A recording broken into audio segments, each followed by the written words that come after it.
Chapter 6, Ancient China. Section 4, The Legacy of Ancient China.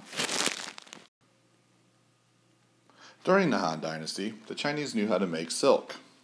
Silk comes from this wonderful little creature right here called the silkworm, who spins little threads out of its booty butt right there. And it forms this wonderful thing right here called silk. People in China and outside desired it as a luxury fabric because it was made in China and no one else had it, so that's why it became a luxury. Trade routes were called silk roads because traders carried silk and other goods along the trail. These routes stretched across 2 continents, so they were called the Trans-Eurasian. As you can figure out from the title, Europe and Asia. So it goes across through both continents. Bulk of the Silk Roads were in Asia, but it does reach over into Europe as well. But all along, they are trading their goods. Traders made fortunes carrying goods back and forth on the Silk Roads in camel caravans. Now, people traveled in caravans because it was dangerous out on the Silk Roads through robbers. So if you were only one person traveling on the Silk Road, the probability of you getting robbed was greater than if you traveled in large groups of people that could protect each other better. Ideas and other cultural customs traveled along the Silk Road, which is called cultural diffusion. So, for example, when we talked about Buddhism and how it started in India, it does spread to China. It spreads to China along the Silk Roads. You have Buddhist missionaries coming with entering China on the Silk Roads. You may see someone who practices Buddhism and like it and take it back with you back to China.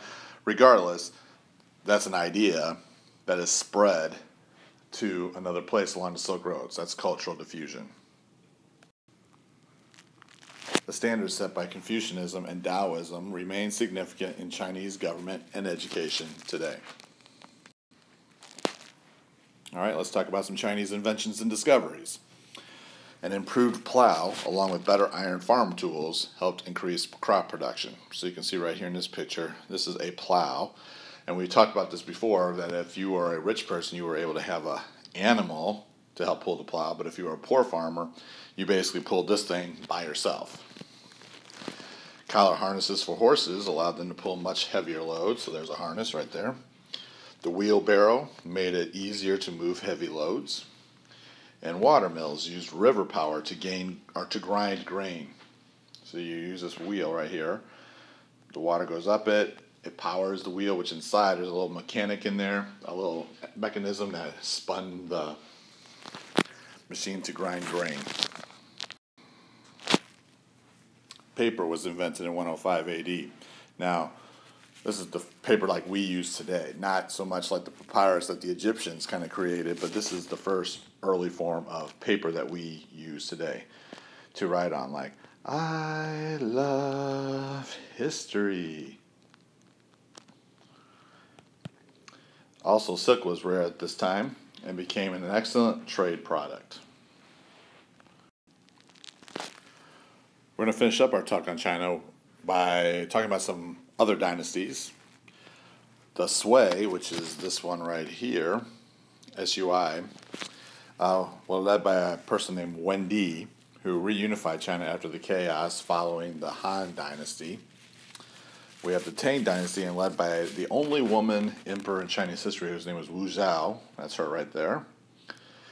And the Mongol Empire was a foreign empire that came from Central Asia, like Mongolia area. And they came in and conquered China, and they will form their own dynasty called the Yuan Dynasty. But Genghis Khan is the guy who formed the Mongol Empire, and he will conquer China, and his grandson Kublai Khan will open up China to the rest of the world by allowing an Italian named Marco Polo to come in and kind of sit by his side and learn about China for about 17 years. Marco Polo.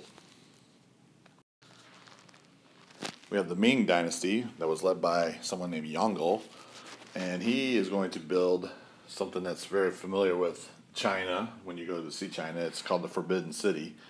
It's a very famous building.